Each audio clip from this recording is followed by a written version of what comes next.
Ma'am ma'am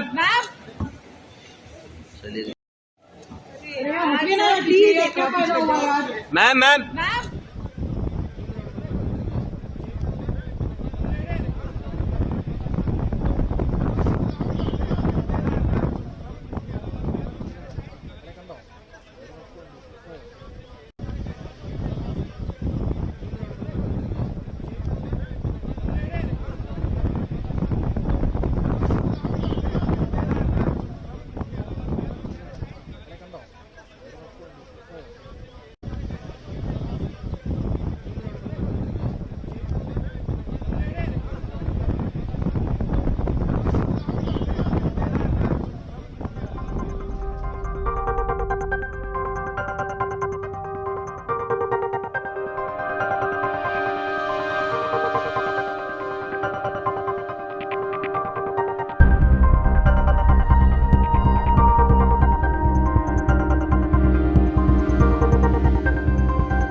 रस्ता पकड़ के बस यहाँ से पकड़ लो बस रस्ता जुआकर कहाँ चला यार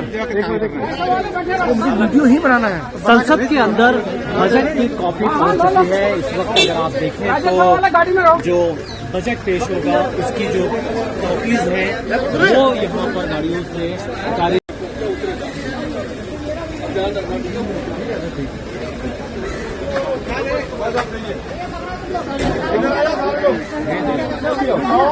रस्ता पकड़ के बस यहाँ से पकड़ लो बस रस्ता जुआकर कहाँ चला यार वीडियो ही बनाना है। संसद के अंदर बजट की कॉपी पहुंच चुकी है। इस वक्त अगर आप देखें तो जो बजट पेश होगा उसकी जो कॉपीज हैं वो यहाँ पर गाड़ियों से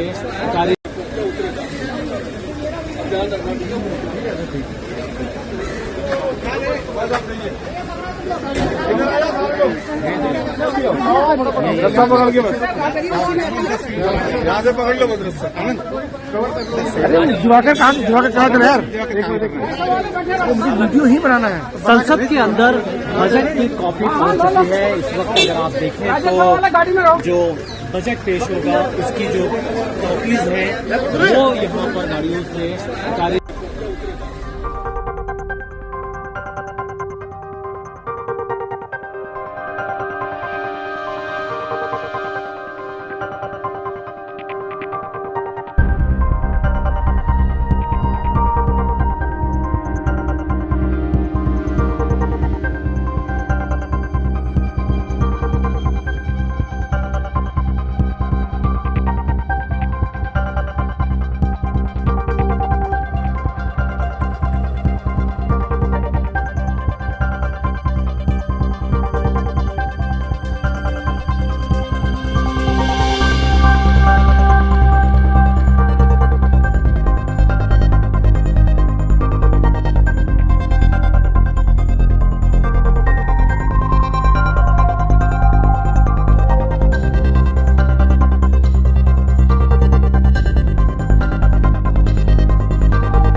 रास्ता पकड़ के बस यहाँ से पकड़ लो बस रास्ता जुआकर कहा था यार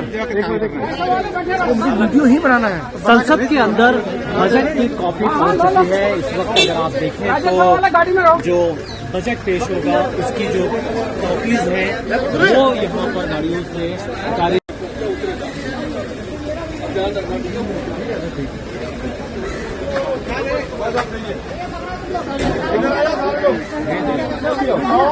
रास्ता पकड़ के बस यहाँ से पकड़ लो बस रास्ता जुआकर कहा था यार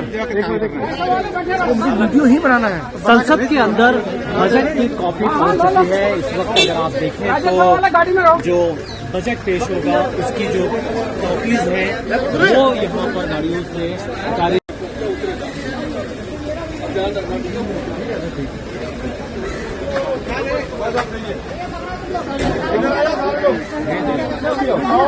रास्ता पकड़ के बस यहाँ से पकड़ लो बस रास्ता जुआकर कहा था यार वीडियो ही बनाना है। संसद के अंदर बजट की कॉपी पहुंच चुकी है। इस वक्त अगर आप देखें तो जो बजट पेश होगा उसकी जो कॉपीज हैं वो यहाँ पर गाड़ियों से गाड़ी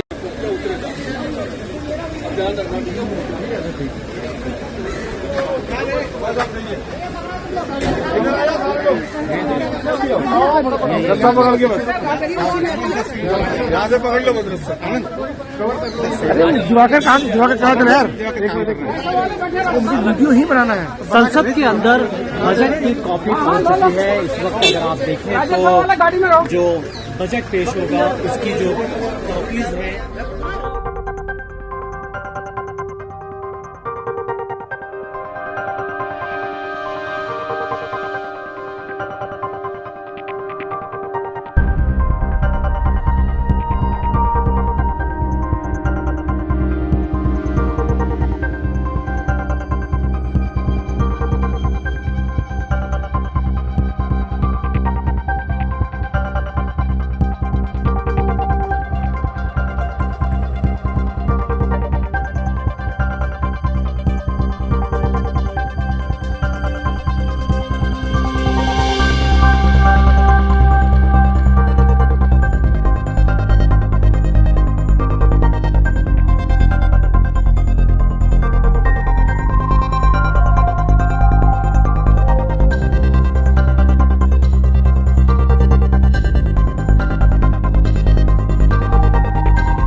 this budget hopes to build on the foundation laid in the previous budget and the blueprint drawn for India at 100.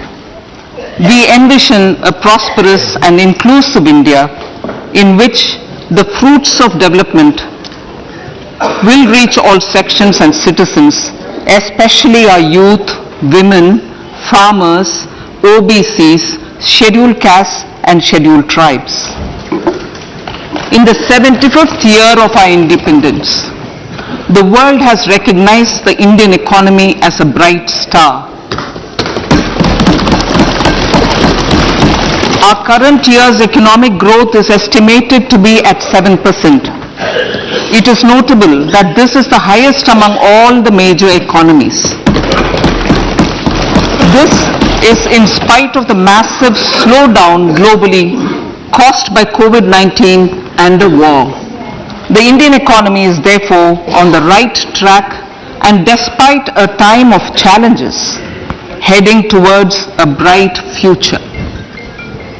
Today, as Indians stand with their head held high and the world appreciates India's achievements and successes, we are sure that elders who had fought for India's independence will with joy bless us in our endeavors going forward as well. Our focus on wide-ranging reforms and sound policies implemented through Sabka Prayas, resulting in Jan Bhagidari and targeted support to those in need, helped us perform well in trying times. India's rising global profile is because of the several accomplishments.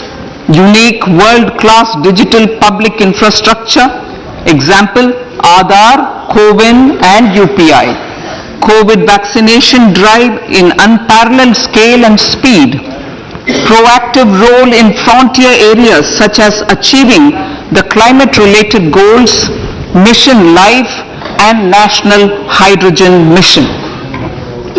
During the COVID-19 pandemic, we ensured that no one goes to bed hungry with a scheme to supply free food grains to over 80 crore persons for 28 months. Continuing our commitment to ensure food and nutritional security, we are implementing from 1st January 2023 a scheme to supply free food grain to all Antyodaya and priority households for the next 1 year. Under PM Garib Kalyan Anna Yojana, the entire expenditure of about 2 lakh crore will be borne by the central government.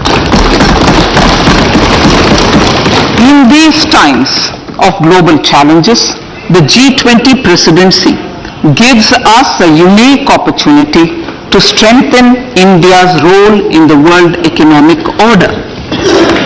With the theme of Vasudhaiva Kutumbakam, we are steering an ambitious, people-centric agenda to address global challenges and to facilitate sustainable economic development.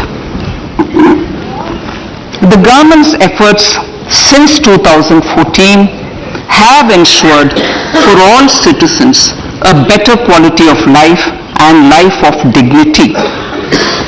The per capita income has more than doubled to 1.97 lakh rupees. In these 9 years, the Indian economy has increased in size from being 10th to 5th largest in the world. We have significantly improved our position as well as a well-governed and innovative country with a conducive environment for business as reflected in several global indices. We have made a significant progress in many sustainable development goals. The economy has become a lot more formalized as reflected in the EPFO membership, more than doubling to 27 crore and rupees 7,400 crore digital payments of 126 lakh crore rupees through UPI in 2022. The efficient implementation of many schemes with universalization of targeted benefits has resulted in inclusive development. Some of the schemes are 11.7 crore household toilets under Swachh Bharat mission, which is achieved, 9.6 crore LPG connections under Ujjwala, 220 crore COVID vaccination of 102 crore persons, 47.8 crore PM Jan Dhan bank accounts, insurance cover for 44.6 crore persons under PM Suraksha Bima and PM Jeevan Jyoti Yojana, and cash transfer of 2.2 lakh crores of rupees to 11.4 crore to over 11.4 crore farmers under PM Kisan Samman Nidhi. Our vision for the Amrit Kal includes technology-driven and knowledge-based economy with strong public finances and a robust financial sector. To achieve this, Jan Bhagidari through Sabka Saath Sabka Prayas is essential. The economic agenda for achieving this vision focuses on three things. First, facilitating ample opportunities for citizens, especially the youth, to fulfill their aspirations. Second, providing strong impetus to growth and job creation. And third, strengthening macroeconomic stability. To service these focus areas in our journey to India at 100, we believe that the following four opportunities can be transformative during Amrit Kal. Economic empowerment of women. Deen Dayal Antyodaya Yojana National Rural Livelihood Mission has achieved remarkable success by mobilizing rural women into 81 lakh self-help groups. We will enable these groups to reach the next stage of economic empowerment through formation of large producer enterprises or collectives, with each having several thousand members and managed professionally. They will be helped with raw materials supply and for better design, quality, branding and marketing of their products. Through supporting these policies, they will be enabled to scale up their operations to serve the large consumer markets, as has been the case with the several startups growing into unicorns. PM Vishwakarma Kaushal Samman, PM Vikas. For centuries, traditional artisans and craftspeople who work with their hands using tools have brought renown for India. They are generally referred to as Vishwakarma. The art and the handicraft created by them represents the true spirit of Atmanirbhar Bharat.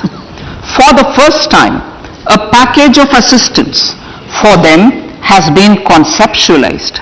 The new scheme will enable them to improve the quality, scale, and reach of their products, integrating them with the MSME value chain.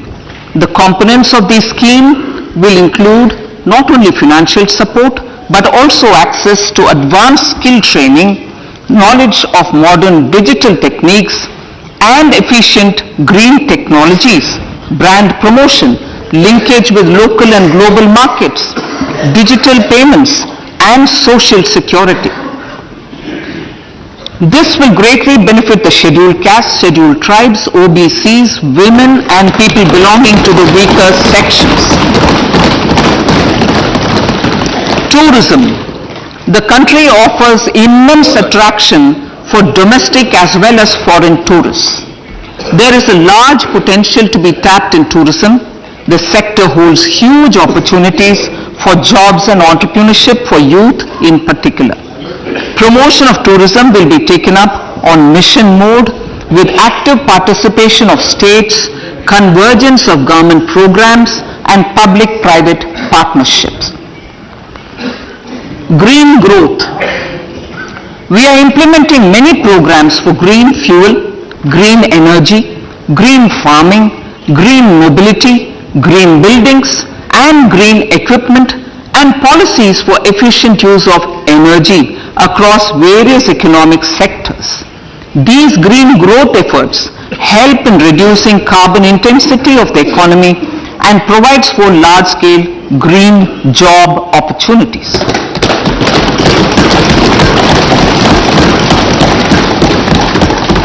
Priorities of this budget. The budget adopts the following 7 priorities. They complement each other and act as the Saptarishi guiding us through the Amritkal. Inclusive development, reaching the last mile, infrastructure and investment, unleashing the potential, green growth, youth power and financial sector. I now speak on the priority number 1, inclusive development. The government's philosophy of Sabka Saath, Sabka Vikas has facilitated inclusive development covering in specific farmers, women, youth, OBCs, scheduled castes, scheduled tribes, Divyangjan and economically weaker sections and overall priority for the underprivileged. Vanchiton ko variyata. There has also been a sustained focus on Jammu Kashmir, Ladakh and the Northeast. This budget builds on those efforts. Digital public infrastructure for agriculture. Digital public infrastructure for agriculture will be built as an open source, open standard and interoperable public good. This will enable inclusive farmer-centric solutions through relevant information services for crop planning and health, improved access to farm inputs, credit and insurance, help for crop estimation, market intelligence, and support for growth of agri-tech industry and startups.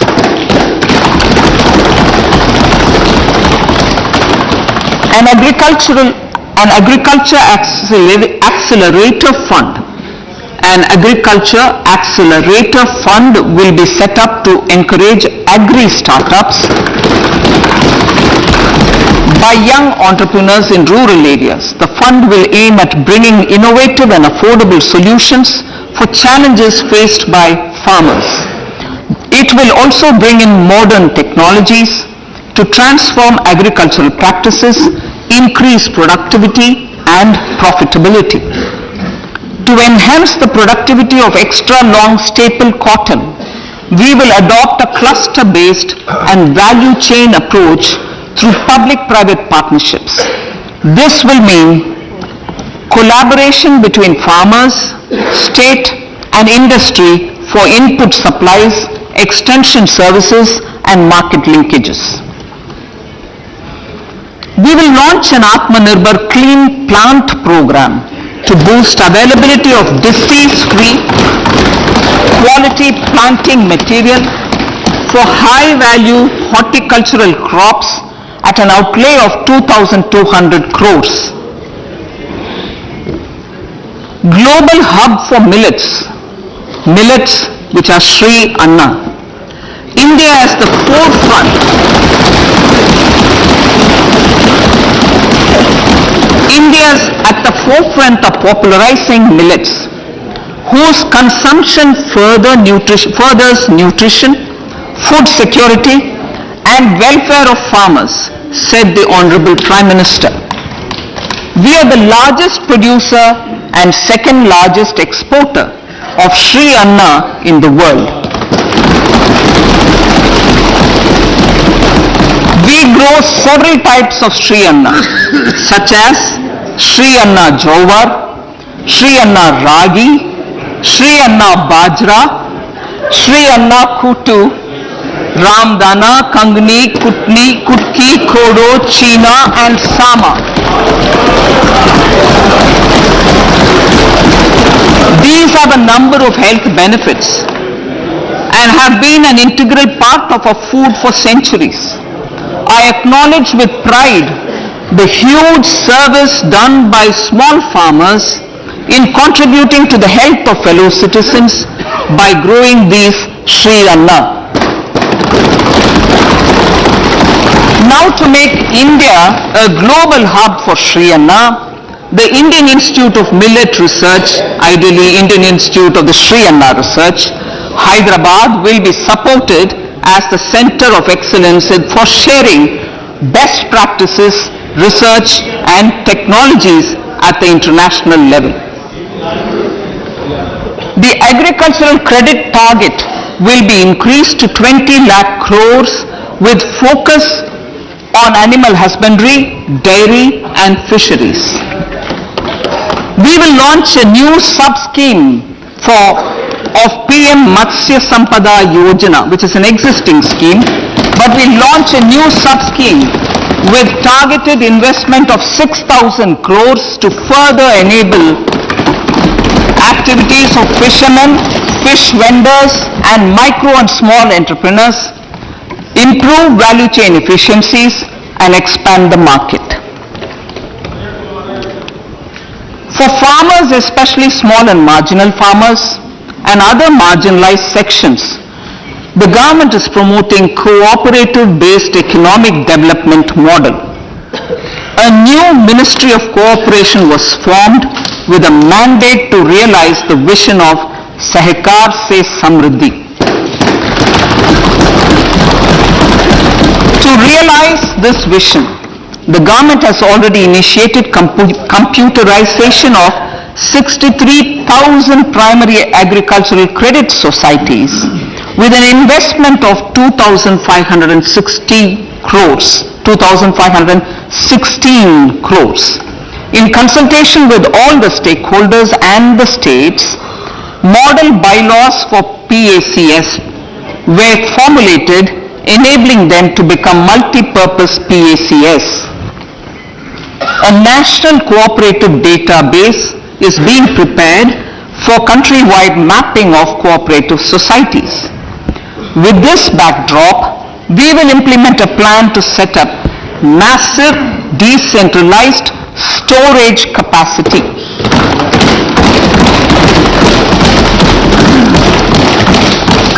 This will help farmers store their produce and realize remunerative prices to sale at appropriate times.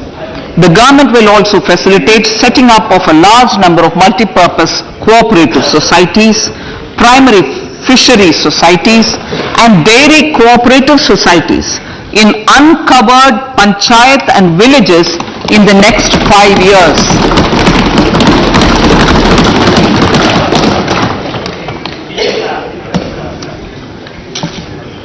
Health, education and skilling. 157 new nursing colleges will be established in co-location with the existing 157 medical colleges established since 2014. A mission to eliminate sickle cell anemia by 2047 will be launched. It will entail awareness creation, universal screening of 7 crore people in the age group of 0 to 40 years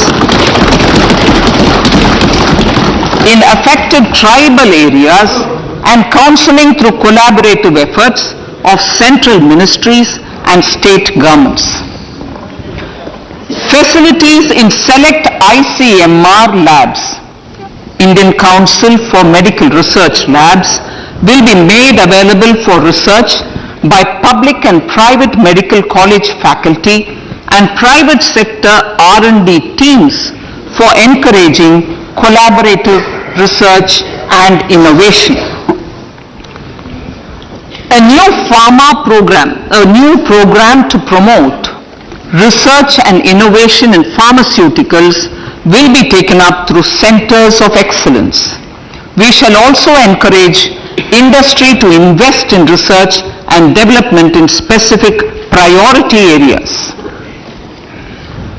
Dedicated multidisciplinary courses for medical devices will be supported in existing institutions to ensure availability of skilled manpower for futuristic medical technologies, high-end manufacturing and research.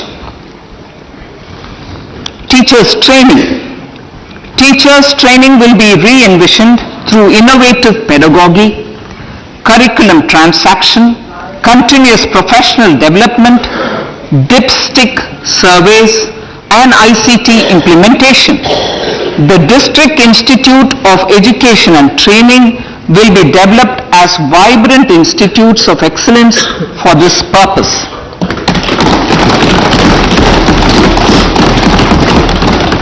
National Digital Library for Children and Adolescents. A National Digital Library for Children and Adolescents will be set up for facilitating availability of quality books across geographies, languages, genres and levels, and device-agnostic accessibility. States will be encouraged to set up physical libraries for them at panchayat and ward levels and provide infrastructure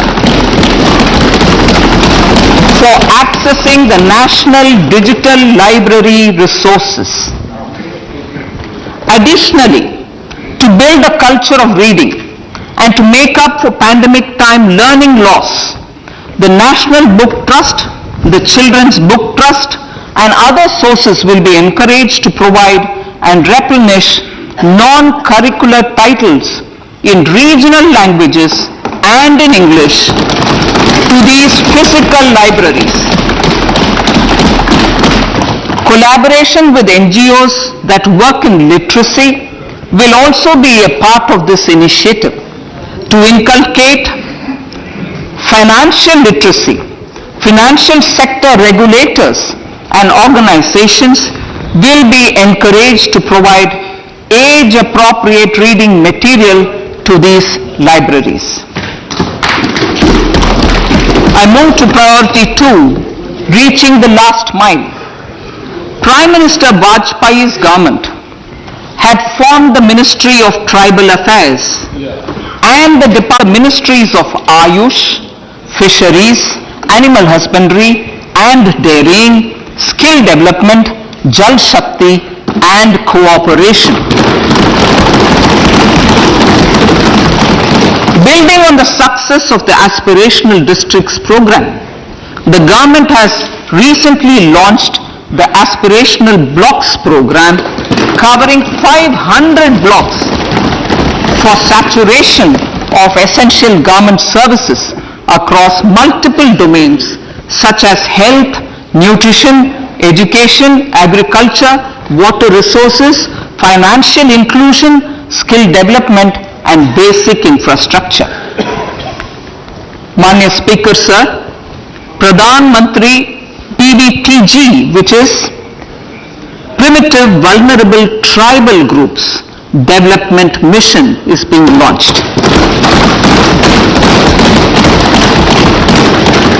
To improve socio-economic conditions of the particularly vulnerable tribal groups, the PVTGs as we refer them to, Pradhan Mantri PVTG Development Mission will be launched. This will saturate PVTG families and habitations with basic facilities such as safe housing, clean drinking water and sanitation, improved access to education, health, nutrition, road and telecom connectivity and sustainable livelihood opportunities.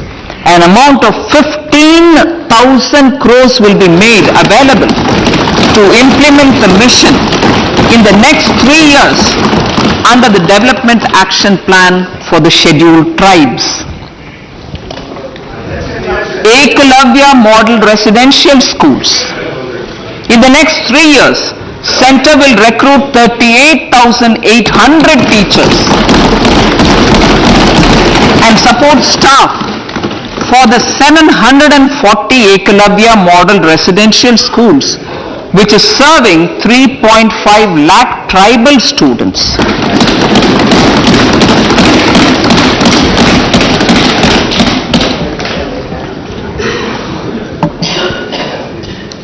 In the drought-prone central regions of Karnataka, central assistance of 5,300 crore will be given to Upper Bhadra project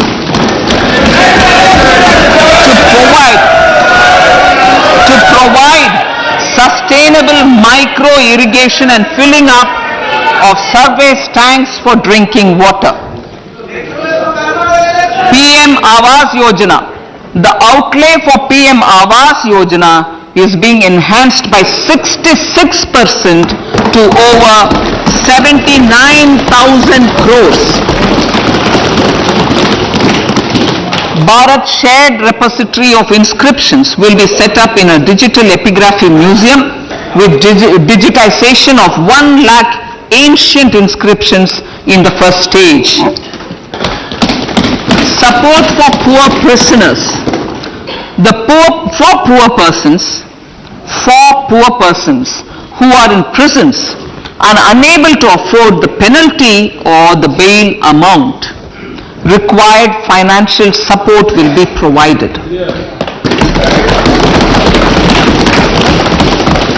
Priority number 3, infrastructure and investment.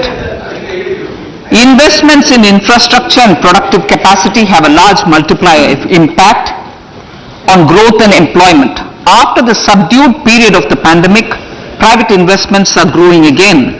The budget takes the lead once again to ramp up the virtuous cycle of investment and job creation. Honorable Speaker, sir, the capital investment outlay is being increased steeply for the 3rd year in a row by 33% to 10 lakh crores, which would be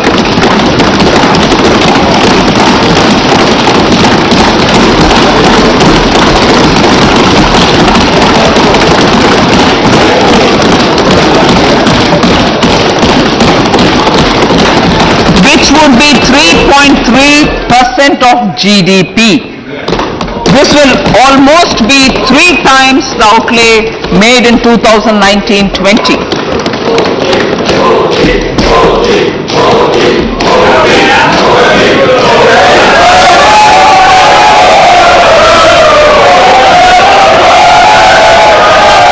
This substantial increase in recent years is central to the government's efforts to enhance growth potential and job creation, crowd in private investments, and provide a cushion against global headwinds. The direct capital investment by the center is complemented by the provision made for creation of capital assets through grants and aids to state. The effective capital expenditure of the center is budgeted at 13.7 lakh crore rupees, which will be 4.5% of GDP. Support to state governments for capital investment. I have decided to continue the 50-year interest-free loan to state governments for 1 more year to spur investment in infrastructure and to incentivize them for complementary policies actions with a significantly enhanced outlay of 1.3 lakh crores. The newly established Infrastructure Finance Secretariat will assist all stakeholders for more private investment in infrastructure, including railways, roads, urban infrastructure and power, which are predominantly depend on public resources. The harmonized master list of infrastructure will be reviewed by an expert committee for recommending the classification and financing framework suitable for Amartkal. A capital outlay, I'm talking about railways now, sir, Honorable Speaker. Railways. A capital outlay of 2.40 lakh crores has been provided for the railways.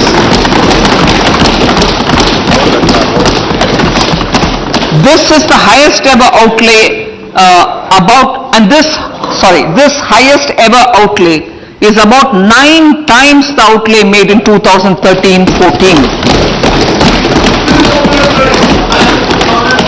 100 critical transport infrastructure projects for last and first mile connectivity for ports, coal, steel, fertilizer and food grain sectors have been identified. They will be taken up on priority with investment of 75,000 crores, including 15,000 crore from private sources. 50 additional airports, heliports, water aerodromes and advanced landing grounds will be revived for improving regional air connectivity.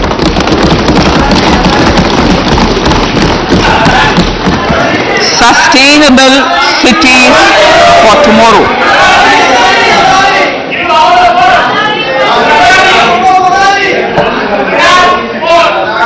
States and cities will be encouraged to undertake urban planning reforms and actions to transform our cities into sustainable cities of tomorrow.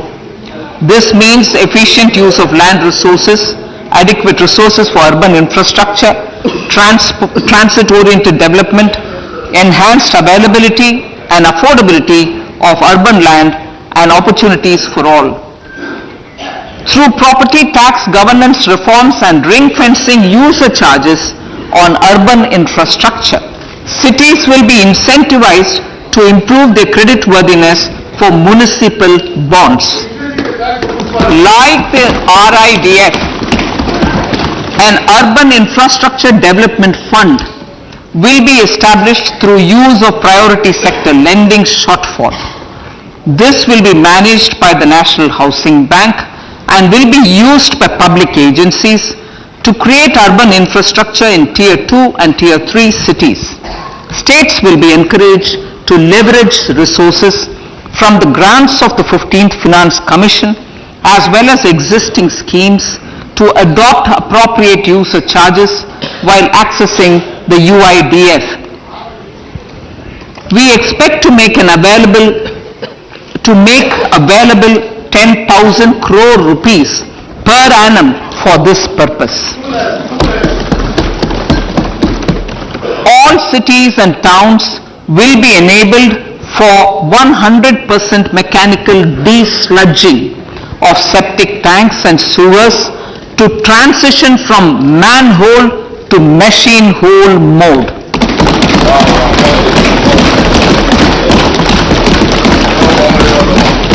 Enhanced focus will be provided for scientific management of dry and wet waste. Honorable Speaker, sir, our Prime Minister had said, good governance is the key to a nation's progress. Our government is committed to providing a transparent and accountable administration which works for the betterment and welfare of common citizens. Mission Karma Yogi.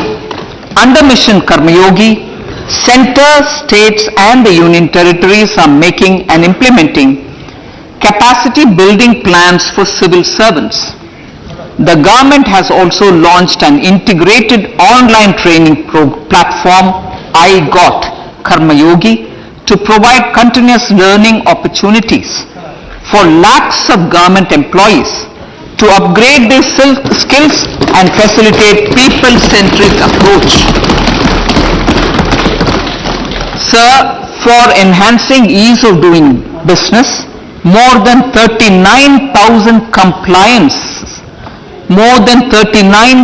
compliances have been reduced and more than 3,400 legal provisions have been decriminalized. For furthering the trust-based governance, we have introduced the Jan Vishwas Bill to amend 42 central acts. This budget proposes a series of measures to unleash the potential of our economy. Centers of Excellence for Artificial Intelligence. For realizing the vision of Make AI in India and Make AI Work for India, 3 Centers of Excellence for Artificial Intelligence will be set up in top educational institutions. Leading industry players will partner in conducting interdisciplinary research, develop cutting-edge applications and scalable problem solutions in the areas of agriculture, health and sustainable cities. This will galvanize an effective AI ecosystem and nurture quality human resources in the field. National Data Governance Policy. To unleash innovation and research by startups and academia, a national data governance policy will be brought out. This will enable access to anonymized data. The KYC process will be simplified, adopting a risk-based instead of one-size-fits-all approach. The financial sector regulators will also be encouraged to have a KYC system fully amenable to meet the needs of digital India. One-stop solution for identity and address updating. A one-stop solution for reconciliation and updating of identity and address of individuals maintained by various government agencies, regulators and regulated entities will be established using DigiLocker service and Aadhaar as foundational identity. Speaker Sir, Common Business Identifier. For the business establishments required to have a permanent account number, the PAN will be used as the common identifier for all digital systems of specified government agencies. This will bring ease of doing business and it will be facilitated through a legal mandate. For obviating the need for separate submission of same information to different government agencies, a system of unified filing process will be set up. Such filing of information or return in simplified forms on a common portal will be shared with other agencies as per the filer's choice. Vivad se Vishwas 1. Relief for MSMEs. In cases of failure by MSMEs to execute contracts during the COVID period, 95% of the forfeited amount relating to the bid or performance security will be returned to them by government and government undertakings. This will provide relief to the MSMEs. Vivad se Vishwas 2. Settling contractual disputes. To settle contractual disputes of government and government undertakings wherein arbitral award is under challenge in a court, a voluntary settlement scheme with standardized terms will be introduced. This will be done by offering graded settlement terms depending on pendency level of the dispute. The state support mission of Niti Aayog will be continued for 3 years for our collective efforts towards national priorities. Result-based financing. To better allocate scarce resources for competing development needs, the financing of select schemes will be changed on a pilot basis from input-based to result-based. E-courts. For efficient administration of justice, Phase 3 of the e-courts project will be launched with an outlay of 7,000 crores. Fintech services in India have been facilitated by our digital public infrastructure, including Aadhaar, PM Jan Dhan Yojana, Video, KYC, India Stack, and UPI. To enable more fintech innovative services, the scope of documents available in DigiLocker for individuals will be expanded. An entity, DigiLocker, will be set up for the use by MSMEs, large businesses, and also charitable trusts. This will be towards storing and sharing documents online securely whenever needed with various authorities, regulators, banks, and other business entities. 5G services. 100 labs for developing applications using 5G services will be set up in engineering institutions.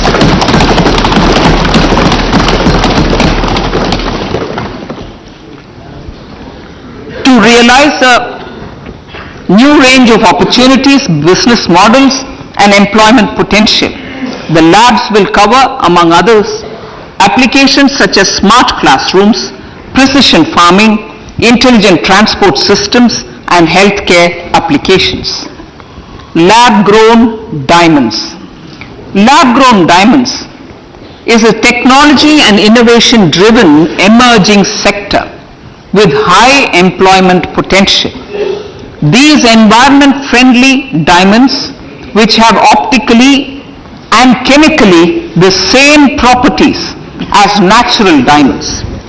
To encourage indigenous production of LGD, lab-grown diamond seeds and machines, and to reduce import dependency, a research and development grant will be provided to one of the IITs for 5 years.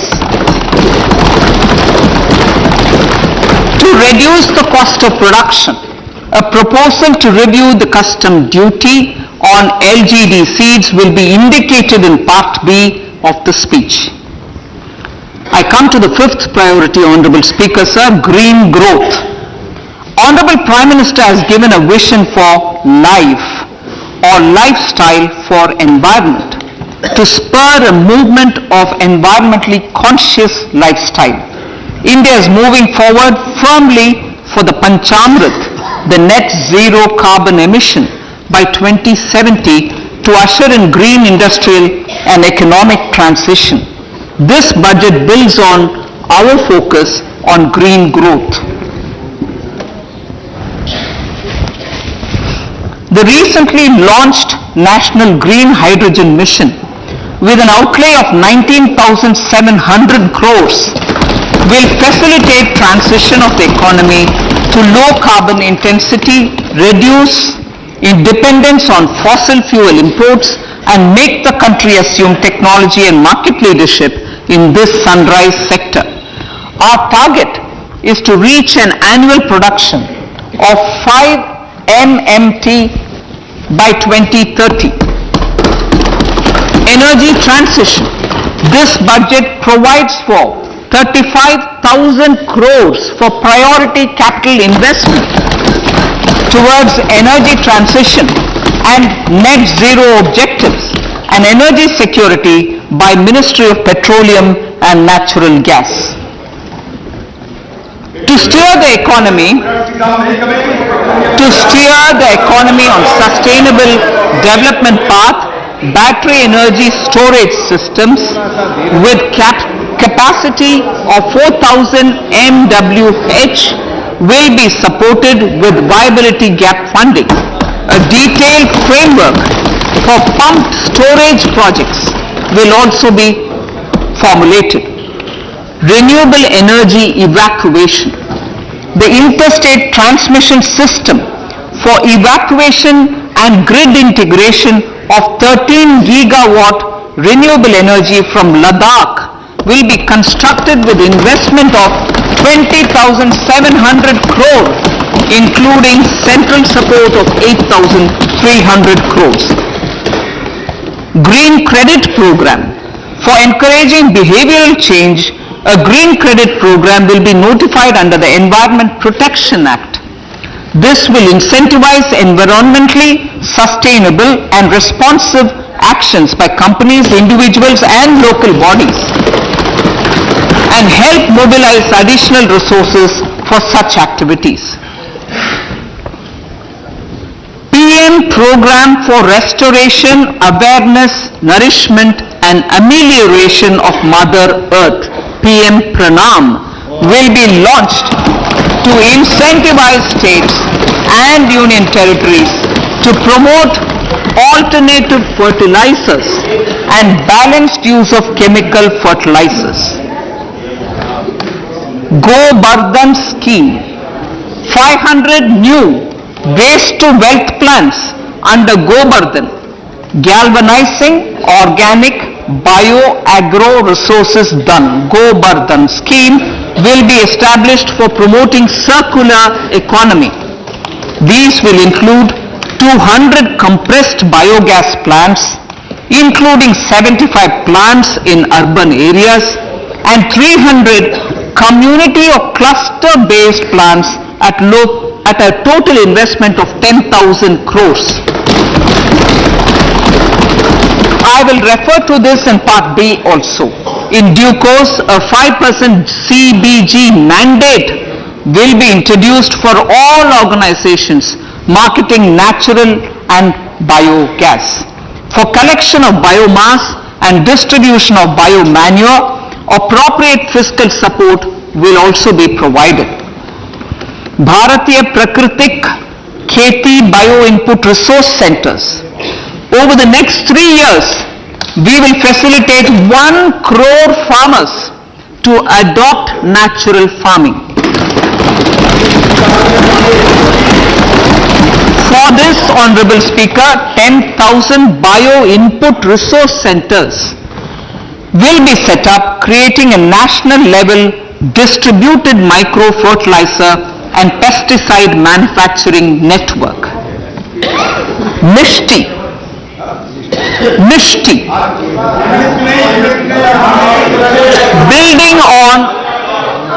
Building on India's success in afforestation, mangrove initiative for shoreline habitats and tangible incomes, Mishti, will be taken up for mangrove plantation along the coastline and on salt pan lands wherever feasible through convergence between Manrega, Campa, Fund and other sources.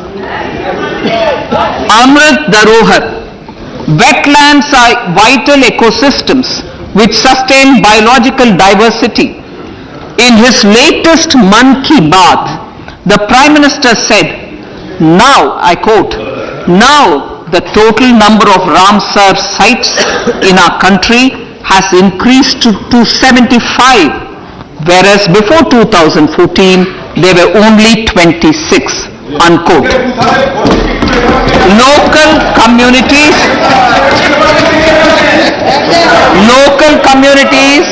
have always been at the forefront of conservation efforts.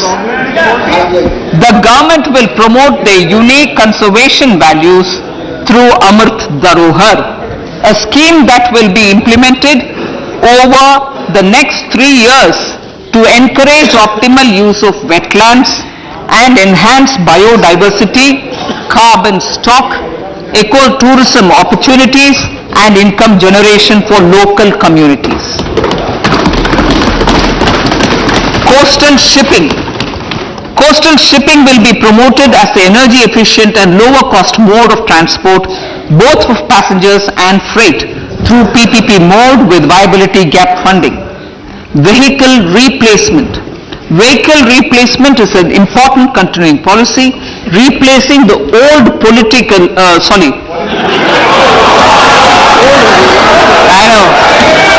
replacing, absolutely, thank you, replacing old polluting vehicles, maybe applicable, right? Replacing old polluting vehicles is an important part of greening our economy. In furtherance of the vehicle scrapping policy mentioned in Budget 21-22, I have allocated adequate funds to scrap old vehicles of the central government.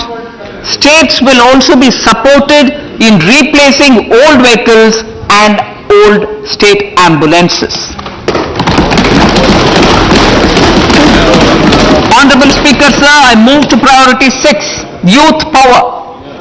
To empower our youth and help the Amrit PD realize their dreams, we have formulated the National Education Policy, which is very wide in its scope, but one of the things is also to focus on skilling, adopted economic policies that facilitate job creation at scale and have supported business opportunities. Pradhan Mantri Kaushal Vikas Yojana. Pradhan Mantri Kaushal Vikas Yojana 4.0 will be launched to skill lakhs of youth within the next 3 years. On-job training, industry partnership and alignment of courses with needs of industry will be emphasized. The scheme will also cover new age courses for Industry 4.0 like coding, AI, robotics, mechatronics, IoT, 3D printing, drones and other soft skills. To skill youth for international opportunities, 30 Skill India International Centers will be set up across different states.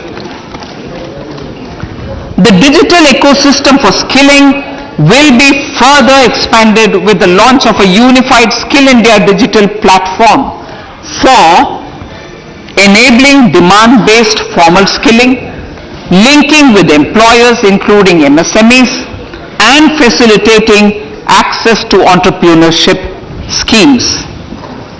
To provide stipend support to 47 lakh youths in 3 years, direct benefit transfer under a pan-India national apprenticeship promotion scheme will be rolled out. Tourism. Honorable Speaker, sir, with an integrated and innovative approach, at least 50 destinations will be selected through challenge mode. In addition to aspects such as physical connectivity, virtual connectivity, tourist guides, high standards for food streets and tourist security, all the relevant aspects would be made available on an app to enhance tourist experience. Every destination would be developed as a complete package. The focus of development of tourism would be on domestic as well as foreign tourists.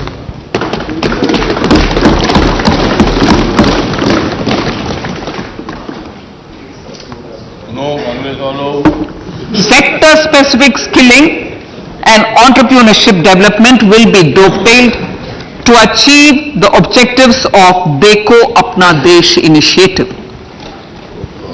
This was launched as an appeal by the Honorable Prime Minister to the middle class to prefer domestic tourism over international tourism.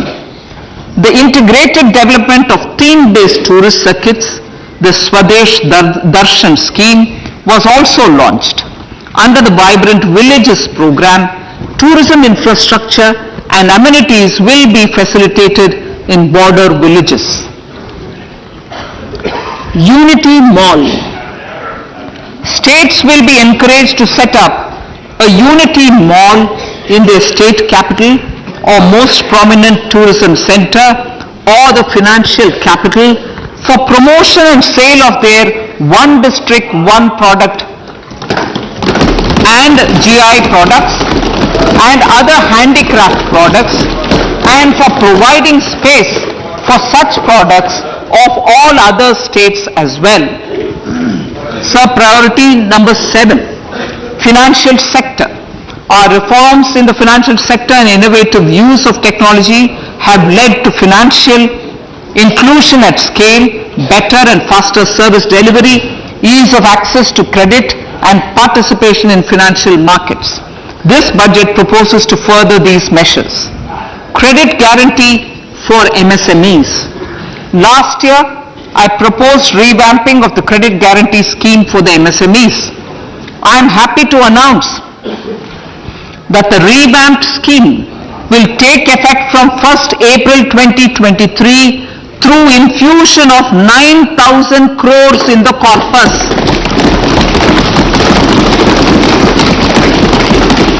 This will enable additional collateral-free guaranteed credit of 2 lakh crores of rupees. Further, the cost of credit will be reduced by about 1%. A national financial information registry will be set up to serve as the central repository of financial and ancillary information. This will facilitate efficient flow of credit, promote financial inclusion, and foster financial stability. A new legislative framework will govern this credit public infrastructure and will be designed in consultation with the RBI. To meet the needs of Amritkal and to facilitate optimum regulation in the financial sector, public consultation as necessary and feasible will be brought to the process of regulation making and issuing subsidiary directions. To simplify, to ease and to reduce cost of compliance, financial sector regulators will be requested to carry out a comprehensive review of existing regulations. For this, they will consider suggestions from public and regulated entities. Time limits to decide the application under various regulations will also be laid down. Honorable Speaker, sir, to enhance business activities in GIFT IFSC, the following measures will be taken. Delegating powers under the SEZ Act to the IFSCA to avoid dual regulation. Setting up a single window IT system for registration and approval of IFSCA, SEZ authorities, GSTN, RBI, SEBI, and IRDAI. Permitting acquisition financing by IFSC banking units of foreign banks. Establishing a subsidiary of Exim Bank for trade refinancing. Amending IFSCA Act for statutory provisions for arbitration, ancillary services, and avoiding dual regulation under the SEZ Act, and recognizing offshore derivative instruments as valid contracts. Honorable Speaker, sir, data embassy. For countries looking for digital continuity solutions, we will facilitate setting up of their data embassies in GIFT IFSC.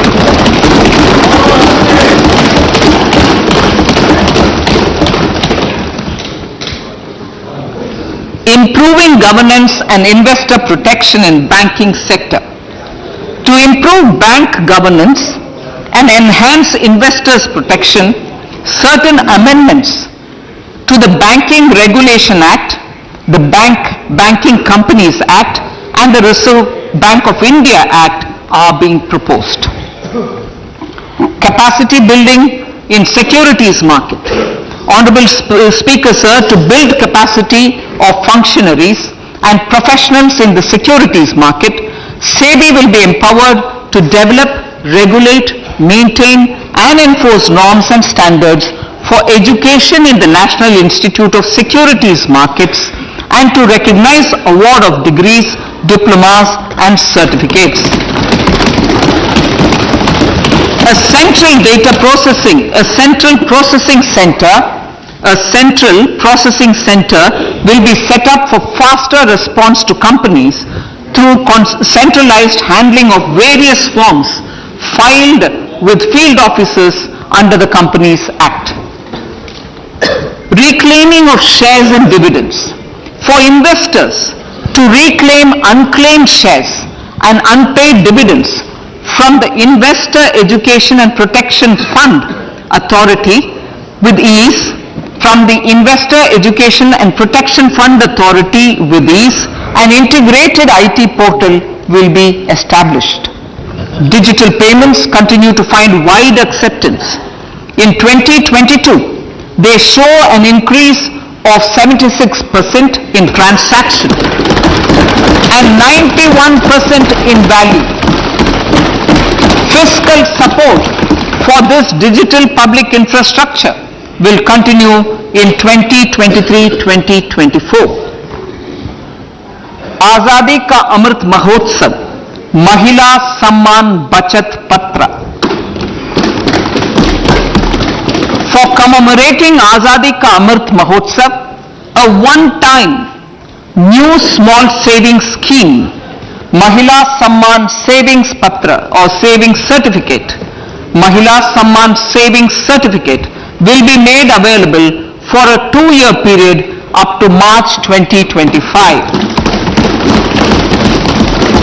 This will offer deposit facility up to 2 lakh in the name of a woman or girls for a tenure of 2 years at fixed interest rate of 7.5% with partial withdrawal option.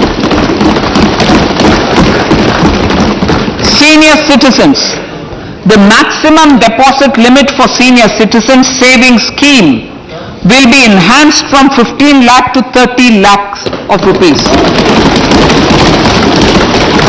The maximum deposit limit for monthly income account scheme will be enhanced from 4.5 lakh to 9 lakh for single account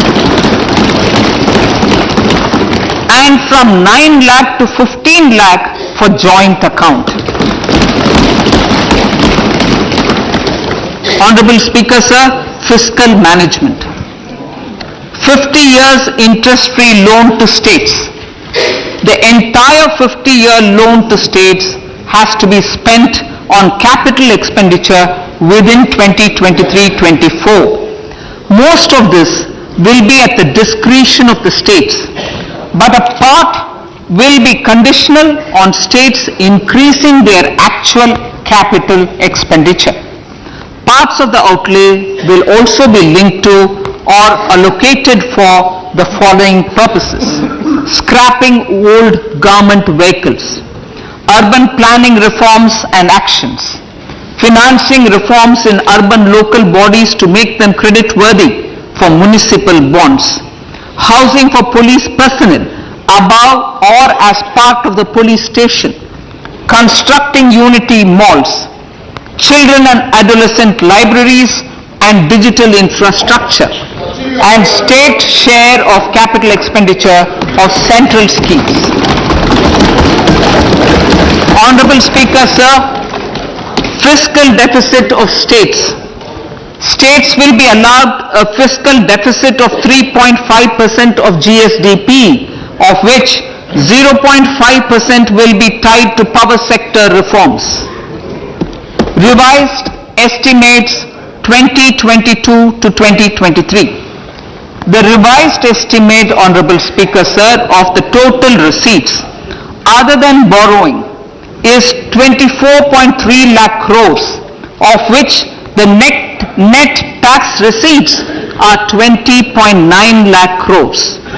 The revised estimate of the total expenditure is 41.9 lakh crores of rupees, of which the capital expenditure is about 7.3 lakh crores.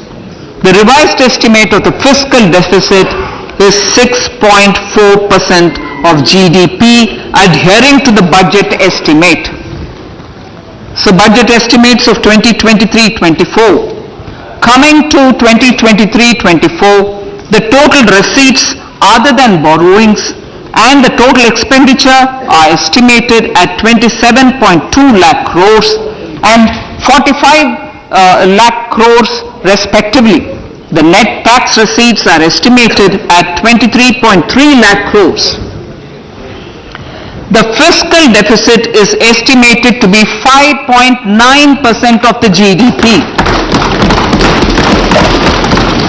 In my budget speech for 21-22, I had announced that we plan to continue the path of fiscal consolidation, reaching a fiscal deficit of below 4.5% by 2025-26 with a fairly steady decline over the period.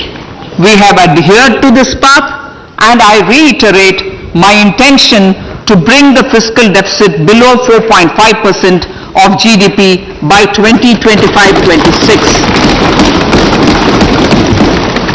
To finance the fiscal deficit in 2023-24, the net market borrowings from dated securities are estimated at 11.8 lakh crores. The balance financing is expected to come from small savings and other sources. The gross market borrowings are estimated at 15.43 lakh crores of rupees. Honorable Speaker, sir, I now move to Part B.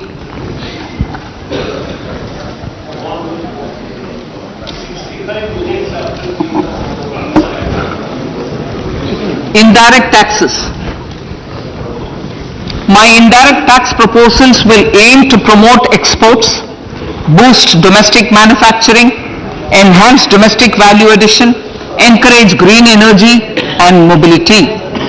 A simplified tax structure with fewer tax rates helps in reducing compliance burden and improving tax administration.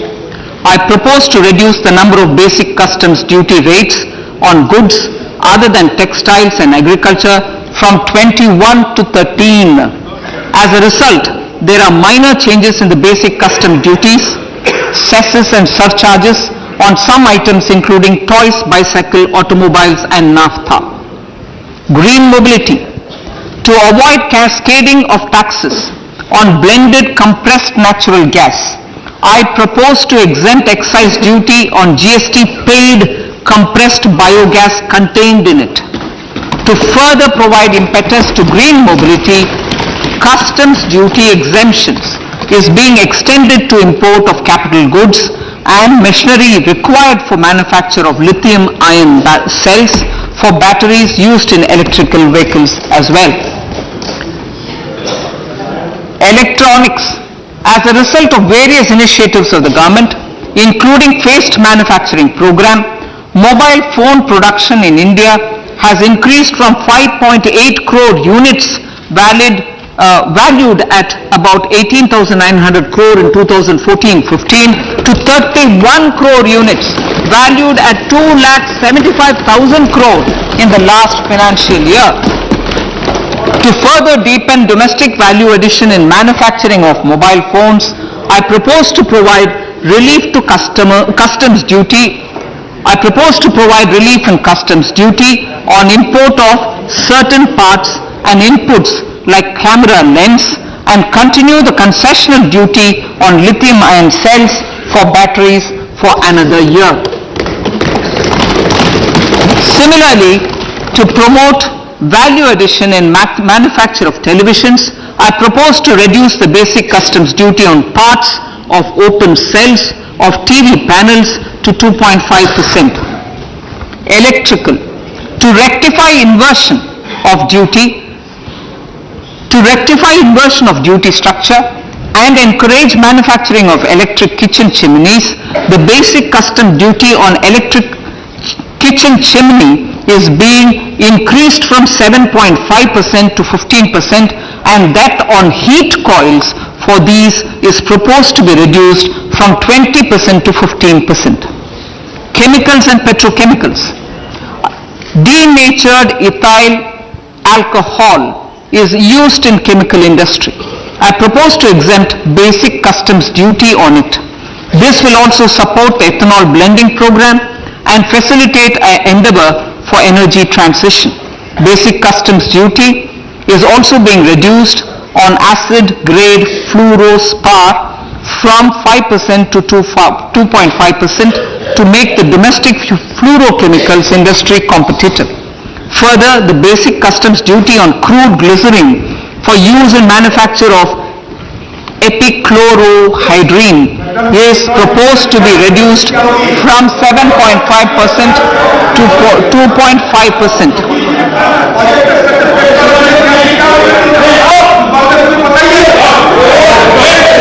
Marine products. In the last financial year, marine products recorded the highest export growth, benefiting farmers in the coastal states of the country. To further enhance the export competitiveness of marine products, particularly shrimps, duty is being reduced on key inputs for domestic manufacture of shrimp feed. India is a global leader, as I said in Part A, in cutting and polishing of natural diamonds, contributing about 3/4 of the global turnover by value. With the depletion of deposits of natural diamonds, the industry is moving towards lab-grown diamonds, and it holds huge promise. To seize this opportunity, I propose to reduce the basic customs duty on seeds used in their manufacture. Custom duties on doré and bars of gold and platinum were increased earlier this fiscal. I propose to increase the duties on articles made therefrom to enhance the duty differential. I also propose to increase the import duty on silver doors, bars and articles to align them with that on gold and platinum. To facilitate availability of raw materials for the steel sector, exemptions from basic custom duty on raw materials for manufacture of CRGO steel, ferrous scrap and nickel cathode is being continued. Similarly, the concessional BCD of 2.5% on copper scrap is also being continued to ensure the availability of raw materials for secondary copper producers who are mainly in the MSME sectors. Compounded rubber. The basic custom duty rate on compounded rubber is being increased from 10% to 25% or 30 kg, whichever is lower, at par with that of natural rubber other than latex, to curb circumvention of duty. Cigarettes. National calamity contingent duty on specified cigarettes was last revised 3 years ago. This is proposed to be revised upwards by about 16%. Direct taxes. I now come to my direct tax proposals. Honorable Speaker, these proposals aim to maintain continuity and stability of taxation, further simplify and rationalize various provisions to reduce the compliance burden, promote the entrepreneurial spirit and provide tax relief to citizens. It has been constant endeavor of the Income Tax Department to improve taxpayer services by making compliance easy and smooth.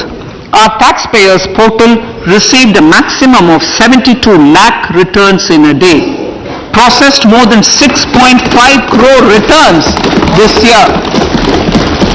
Average processing period reduced from 93 days in financial year 13-14 to 16 days only now, and 45% of the returns were processed within 24 hours. We intend to further improve this, roll out the next generation common IT return form for taxpayer convenience, and also plan to strengthen the grievance redressal mechanism. MSMEs and professionals. MSMEs are growth engines of our economy.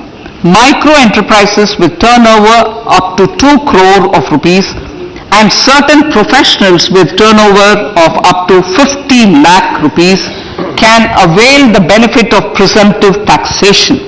I propose to provide enhanced limits of 3 crore and 75 lakh respectively to the taxpayers whose cash receipts are no more than 5%.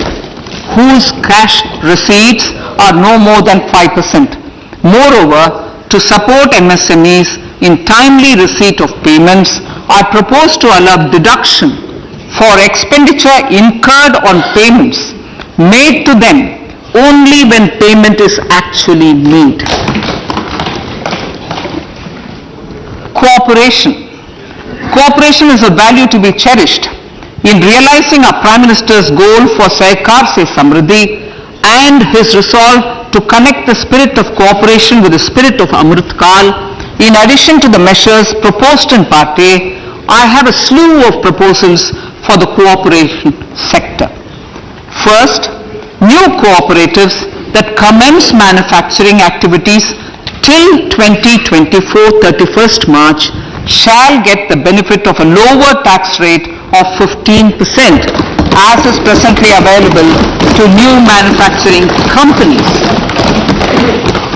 Secondly, I propose to provide an opportunity to sugar cooperatives to claim payments made to sugarcane farmers for the period prior to the assessment year 2016-17 as expenditure. This is expected to provide them a relief of almost 10,000 crores. Thirdly, I am providing a higher limit of 2 lakh per member for cash deposits to loans in cash by primary agricultural cooperative societies and primary cooperative agriculture and rural development banks. I repeat that.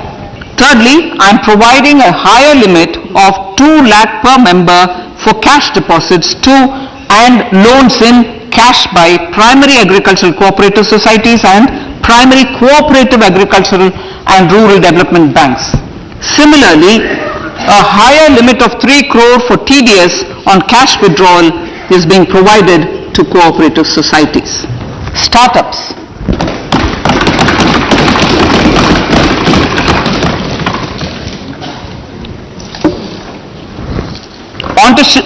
Entrepreneurship is vital for a country's economic development.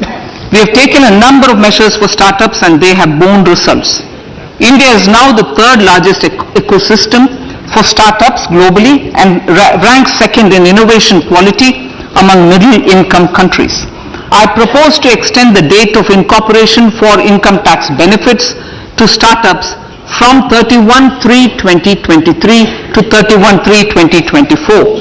I further propose to provide the benefit of carry forward of losses on change of shareholding of startups from 7 years of incorporation to 10 years.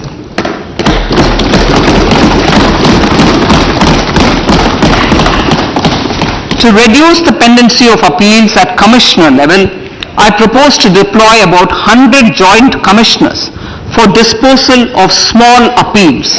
We shall also be more selective in taking up cases for scrutiny of returns already received this year. Better targeting of tax concessions. For better targeting of tax concessions and exemptions, I propose to cap deduction from capital gains on investment in residential house under Section 54 and Section 54F to 10 crores. Another proposal with similar intent is to limit income tax exemption from proceeds of insurance policies with very high value. Rationalization. Honorable Speaker, sir, there are a number of proposals relating to rationalization and simplification. Income of authorities, boards and commissions set up by statutes of union or state for the purpose of housing, development of cities, towns and villages and regulating and developing an activity or matter is proposed to be exempted from income tax. Other major measures in this direction are removing the minimum threshold of 10,000 for TDS and clarifying taxability relating to online gaming. Not treating conversion of gold into electronic gold receipts and vice versa as capital gains.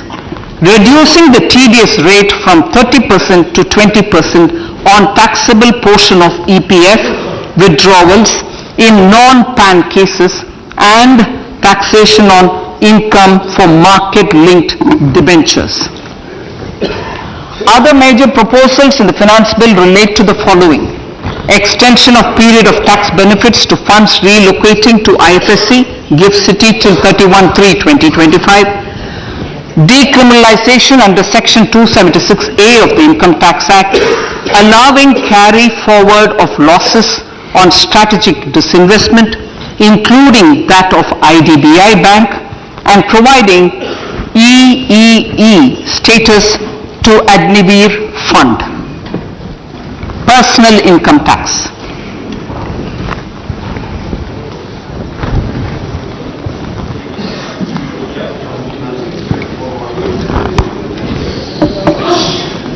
Now I come to what everyone is waiting for.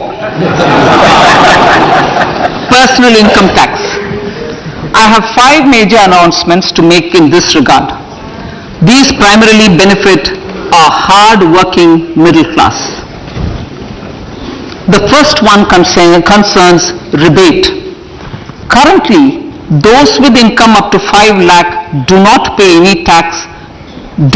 any income tax in both old and new regimes. I propose to increase the rebate limit to 7 lakhs in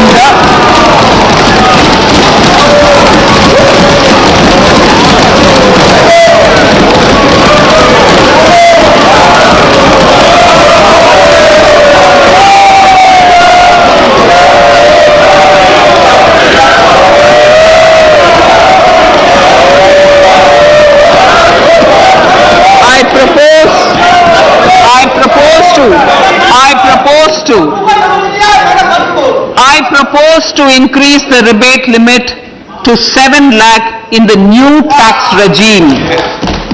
Thus, persons in the new tax regime with income up to 7 lakhs will not have to pay any tax at all. The second proposal relates to middle class individuals.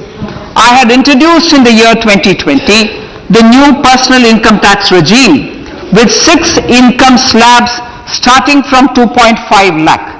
I propose to change the tax structure in this regime by reducing the number of slabs to 5 and increasing the tax exemption limit to 3 lakhs. The new tax rates are 0 to 3 lakh, nil. 3 to 6 lakhs, 5%. 6 to 9 lakhs, 10%. 9 to 12 lakh, 15%. 12 to 15 lakhs, 20%. And above 15 lakhs, 30%. This will provide major relief to all taxpayers in the new regime. An individual with an annual income of 9 lakhs will be required to pay only 45,000 rupees. This is only 5% of his or her income. It is a reduction of 25% on what he or she is required to pay now. That is 60,000. So in the place of 60,000, it is now only 45,000. Similarly, an individual with an income of 15 lakh rupees would be required to pay only 1.5 lakh or 10% of his income or her income, a reduction of 20% from the existing liability of 1,87,500 rupees. My third proposal is for the salaried class and the pensioners, including family pensioners, for whom I propose to extend the benefit of standard deduction to the new tax regime. Each salaried person with an income of 15.5 lakh rupees or more will thus stand to benefit by 52,500 rupees. My fourth announcement in personal income tax is regarding the highest tax rate, which in our country is 42.74%. This is among the highest in the world. I propose to reduce the highest surcharge. Rate from 37% to 25% in the new tax regime.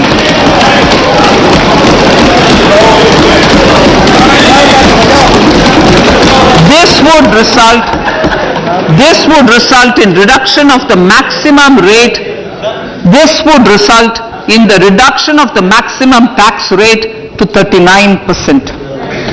Lastly, the limit of 3 lakh rupees for tax exemption on leave encashment on retirement of non-government salaried employees was last fixed in the year 2002, when the highest basic pay in the government was only 30,000 rupees per month. In line with the increase in the government salaries, I am proposing to increase this limit to 25 lakh rupees.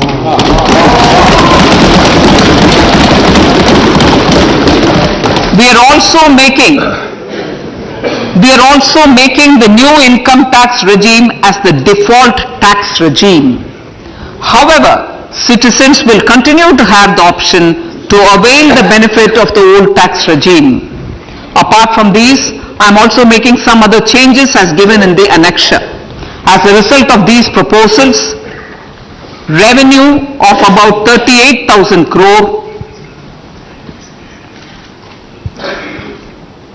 to 37,000 crore in direct taxes and rupees 1,000 crore in indirect taxes will be foregone, while revenue of about 3,000 crore will be additionally mobilized. Thus, the total revenue foregone is about 35,000 crores annually. Honorable Speaker, sir, with these words, I commend the budget to this august House.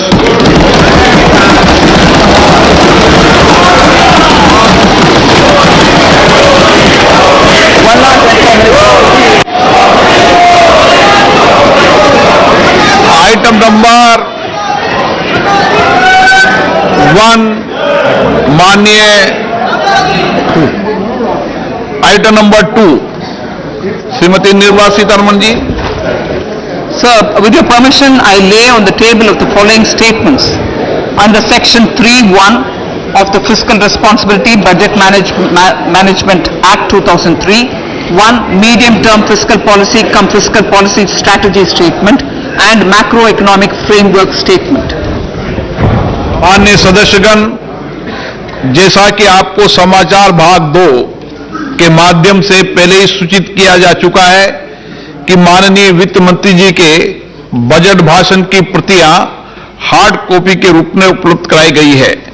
आप budget भाषण की अपनी अपनी प्रति प्रकाशन पलक से ले लें. आपको यह भी सूचित किया जाता है कि माननीय मंत्री द्वारा बजट प्रस्तुत किए जाने के पश्चात उसकी प्रतियां आपको मेंबर्स पोर्टल के माध्यम से उपलब्ध करा दी जाएगी. आइटम नंबर 3 माननीय मंत्री जी, वित्त मंत्री जी. Sir, with your permission, I rise to move for leave to introduce the Finance Bill 2023. प्रश्न ये कि विधेयक को पुनर्स्थापित करने की अनुमति प्रदान की जाए. जो सदस्य इसके पक्ष में हाँ कहें, जो सदस्य विरोध में ना कहें. मेरे विचार में निर्णय हाँ वालों के पक्ष हुआ. हाँ वालों के पक्ष हुआ.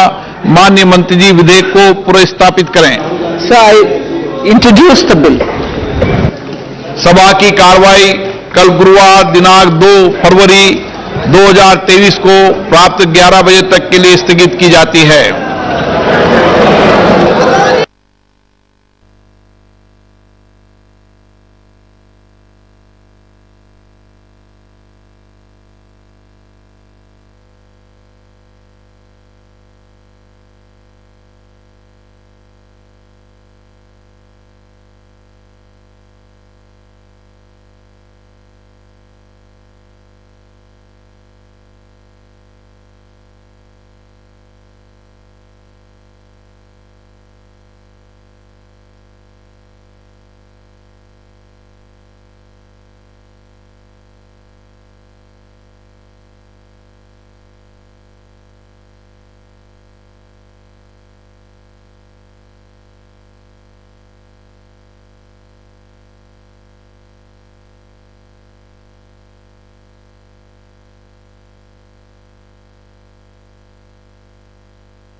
And the blueprint drawn for India at 100.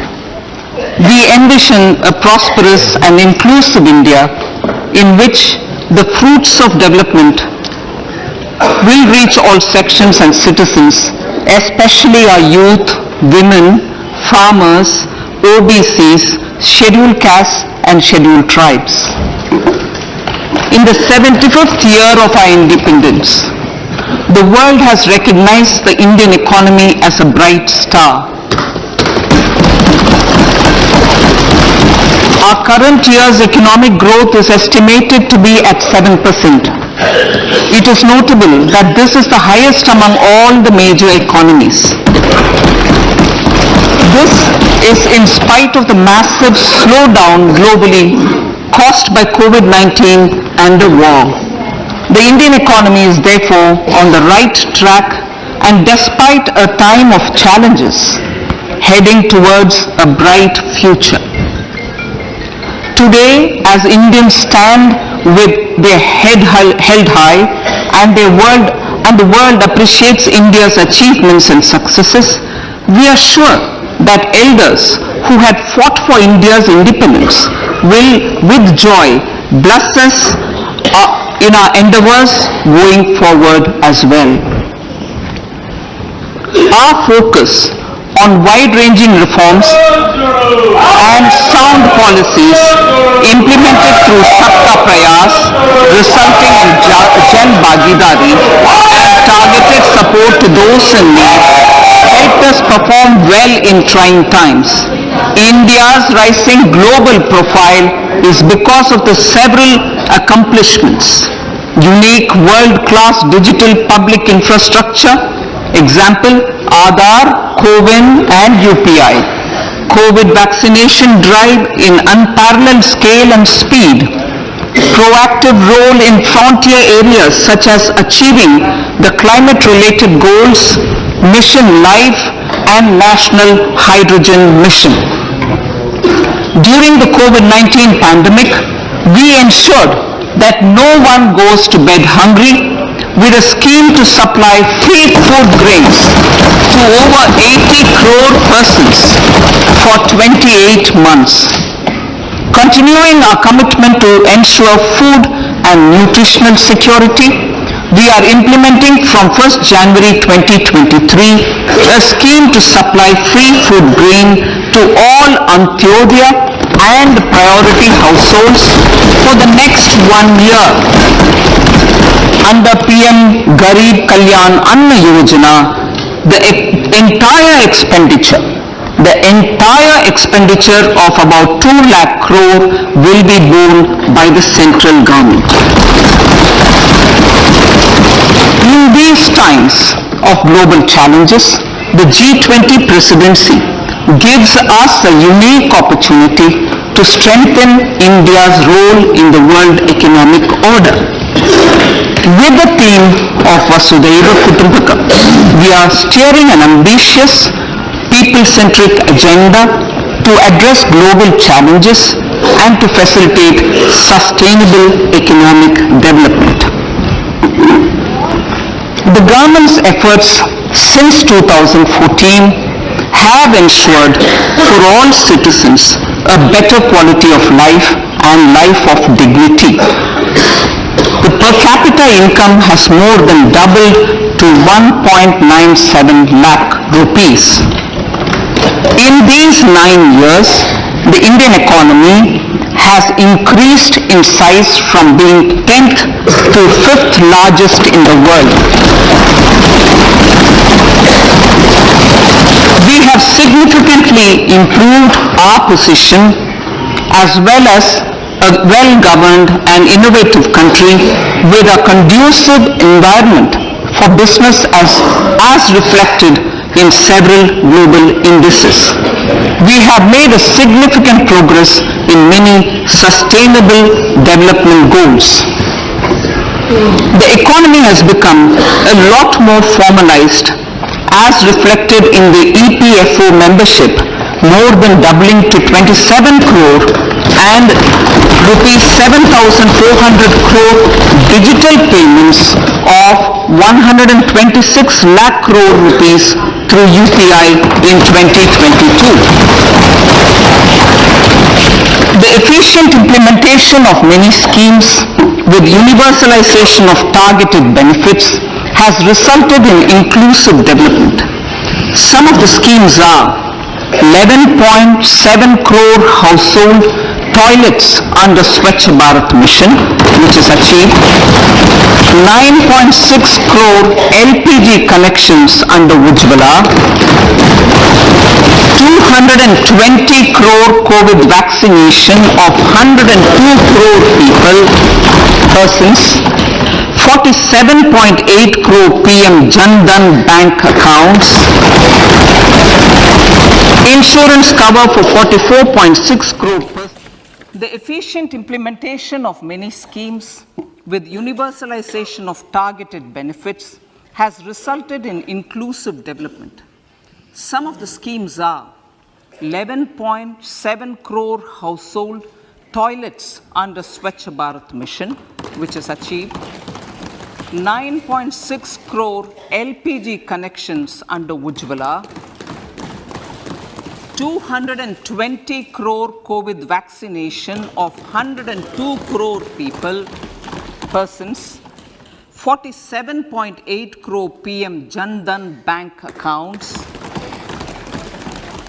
insurance cover for 44.6 crore persons under PM Suraksha Bima and PM Jeevan Jyoti Yojana, and cash transfer of 2.2 lakh crores of rupees to 11.4 crore to over 11.4 crore farmers under PM Kisan Samman Nidhi. The efficient implementation of many schemes with universalization of targeted benefits has resulted in inclusive development. Some of the schemes are 11.7 crore household toilets under Swachh Bharat mission, which is achieved, 9.6 crore LPG connections under Ujjwala, 220 crore COVID vaccination of 102 crore persons, 47.8 crore PM Jan Dhan bank accounts, insurance cover for 44.6 crore persons under PM Suraksha Bima and PM Jeevan Jyoti Yojana, and cash transfer of 2.2 lakh crores of rupees to 11.4 crore to over 11.4 crore farmers under PM Kisan Samman Nidhi. The efficient implementation of many schemes with universalization of targeted benefits has resulted in inclusive development. Some of the schemes are 11.7 crore household toilets under Swachh Bharat mission, which is achieved, 9.6 crore LPG connections under Ujjwala, 220 crore COVID vaccination of 102 crore persons, 47.8 crore PM Jan Dhan bank accounts, insurance cover for 44.6 crore persons under PM Suraksha Bima and PM Jeevan Jyoti Yojana, and cash transfer of 2.2 lakh crores of rupees to 11.4 crore to over 11.4 crore farmers under PM Kisan Samman Nidhi.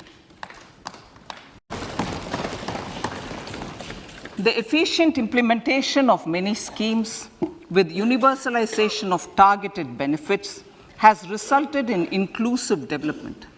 Some of the schemes are 11.7 crore household toilets under Swachh Bharat mission, which is achieved, 9.6 crore LPG connections under Ujjwala, 220 crore COVID vaccination of 102 crore persons, 47.8 crore PM Jan Dhan bank accounts, insurance cover for 44.6 crore persons under PM Suraksha Bima and PM Jeevan Jyoti Yojana, and cash transfer of 2.2 lakh crores of rupees to 11.4 crore to over 11.4 crore farmers under PM Kisan Samman Nidhi. The efficient implementation of many schemes with universalization of targeted benefits has resulted in inclusive development. Some of the schemes are 11.7 crore household toilets under Swachh Bharat mission, which is achieved, 9.6 crore LPG connections under Ujjwala, 220 crore COVID vaccination of 102 crore persons, 47.8 crore PM Jan Dhan bank accounts, insurance cover for 44.6 crore persons under PM Suraksha Bima and PM Jeevan Jyoti Yojana, and cash transfer of 2.2 lakh crores of rupees to 11.4 crore to over 11.4 crore farmers under PM Kisan Samman Nidhi. The efficient implementation of many schemes with universalization of targeted benefits has resulted in inclusive development. Some of the schemes are 11.7 crore household toilets under Swachh Bharat mission, which is achieved, 9.6 crore LPG connections under Ujjwala, 220 crore COVID vaccination of 102 crore persons, 47.8 crore PM Jan Dhan bank accounts,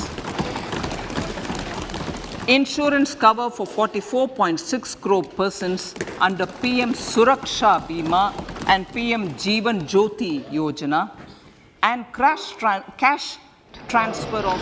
And the blueprint drawn for India at 100. We envision a prosperous and inclusive India in which the fruits of development will reach all sections and citizens, especially our youth, women, farmers, OBCs, scheduled castes and scheduled tribes. In the 75th year of our independence, the world has recognized the Indian economy as a bright star. Our current year's economic growth is estimated to be at 7%. It is notable that this is the highest among all the major economies.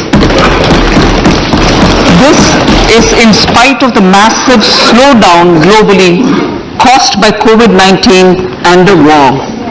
The Indian economy is therefore on the right track, and despite a time of challenges, heading towards a bright future. Today, as Indians stand with their head held high and the world appreciates India's achievements and successes, we are sure that elders who had fought for India's independence will with joy bless us in our endeavors going forward as well. Our focus on wide-ranging reforms and sound policies implemented through Sabka Prayas, resulting in Jan Bhagidari and targeted support to those in need, helped us perform well in trying times. India's rising global profile is because of the several accomplishments: unique world-class digital public infrastructure, example Aadhaar, CoWIN and UPI, COVID vaccination drive in unparalleled scale and speed, proactive role in frontier areas such as achieving the climate-related goals, Mission Life and National Hydrogen Mission. During the COVID-19 pandemic, we ensured that no one goes to bed hungry with a scheme to supply free food grains to over 80 crore persons for 28 months. Continuing our commitment to ensure food and nutritional security, we are implementing from 1st January 2023 a scheme to supply free food grain to all Antyodaya and priority households for the next 1 year. Under PM Garib Kalyan Anna Yojana, the entire expenditure of about 2 lakh crore will be borne by the central government. In these times of global challenges, the G20 presidency gives us a unique opportunity to strengthen India's role in the world economic order. With the theme of Vasudhaiva Kutumbakam, we are steering an ambitious, people-centric agenda to address global challenges and to facilitate sustainable economic development. The government's efforts since 2014 have ensured for all citizens a better quality of life and life of dignity. The per capita income has more than doubled to 1.97 lakh rupees. In these 9 years, the Indian economy has increased in size from being 10th to 5th largest in the world. We have significantly improved our position as well as a well-governed and innovative country with a conducive environment for business as reflected in several global indices. We have made a significant progress in many sustainable development goals. The economy has become a lot more formalized as reflected in the EPFO membership, more than doubling to 27 crore and rupees 7,400 crore digital payments of 126 lakh crore rupees through UPI in 2022. The efficient implementation of many schemes with universalization of targeted benefits has resulted in inclusive development. Some of the schemes are 11.7 crore household toilets under Swachh Bharat mission, which is achieved, 9.6 crore LPG connections under Ujjwala, 220 crore COVID vaccination of 102 crore persons, 47.8 crore PM Jan Dhan bank accounts, insurance cover for 44.6 crore persons under PM Suraksha Bima and PM Jeevan Jyoti Yojana, and cash transfer of 2.2 lakh crores of rupees to 11.4 crore to over 11.4 crore farmers under PM Kisan Samman Nidhi. Our vision for the Amrit Kaal includes technology-driven and knowledge-based economy with strong public finances and a robust financial sector. To achieve this, Jan Bhagidari through Sabka Saath Sabka Prayas is essential. The economic agenda for achieving this vision focuses on 3 things. First, facilitating ample opportunities for citizens, especially the youth, to fulfill their aspirations. Second, providing strong impetus to growth and job creation. And third, strengthening macroeconomic stability. To service these focus areas in our journey to India at 100, we believe that the following 4 opportunities can be transformative during Amrit Kaal. Economic empowerment of women. Deen Dayal Antyodaya Yojana National Rural Livelihood Mission has achieved remarkable success by mobilizing rural women into 81 lakh self-help groups. We will enable these groups to reach the next stage of economic empowerment through formation of large producer enterprises or collectives. And the blueprint drawn for India at 100.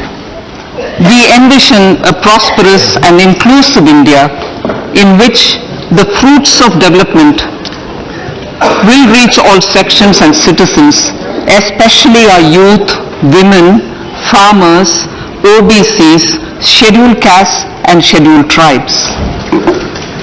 In the 75th year of our independence, the world has recognized the Indian economy as a bright star. Our current year's economic growth is estimated to be at 7%. It is notable that this is the highest among all the major economies. This is in spite of the massive slowdown globally caused by COVID-19 and the war. The Indian economy is therefore on the right track, and despite a time of challenges, heading towards a bright future. Today, as Indians stand with their head held high and the world appreciates India's achievements and successes, we are sure that elders who had fought for India's independence will with joy bless us in our endeavors going forward as well. Our focus on wide-ranging reforms and sound policies implemented through Sabka Prayas, resulting in Jan Bhagidari and targeted support to those in need, helped us perform well in trying times. India's rising global profile is because of the several accomplishments: unique world-class digital public infrastructure, example Aadhaar, CoWIN and UPI, COVID vaccination drive in unparalleled scale and speed, proactive role in frontier areas such as achieving the climate-related goals, Mission Life and National Hydrogen Mission. During the COVID-19 pandemic, we ensured that no one goes to bed hungry with a scheme to supply free food grains to 1,000 members and managed professionally. They will be helped with raw materials supply and for better design, quality, branding and marketing of their products. Through supporting these policies, they will be enabled to scale up their operations to serve the large consumer markets, as has been the case with the several startups growing into unicorns. PM Vishwakarma Kaushal Samman, PM Vikas. For centuries, traditional artisans and craftspeople who work with their hands using tools have brought renown for India. They are generally referred to as Vishwakarma. The art and the handicraft created by them represents the true spirit of Atmanirbhar Bharat. For the first time, a package of assistance for them has been conceptualized.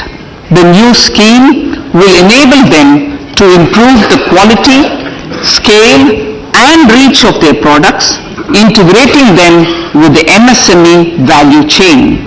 The components of this scheme will include not only financial support but also access to advanced skill training, knowledge of modern digital techniques and efficient green technologies, brand promotion, linkage with local and global markets, digital payments and social security. This will greatly benefit the scheduled castes, scheduled tribes, OBCs, women and people belonging to the weaker sections. Tourism. The country offers immense attraction for domestic as well as foreign tourists. There is a large potential to be tapped in tourism. The sector holds huge opportunities for jobs and entrepreneurship for youth in particular. Promotion of tourism will be taken up on mission mode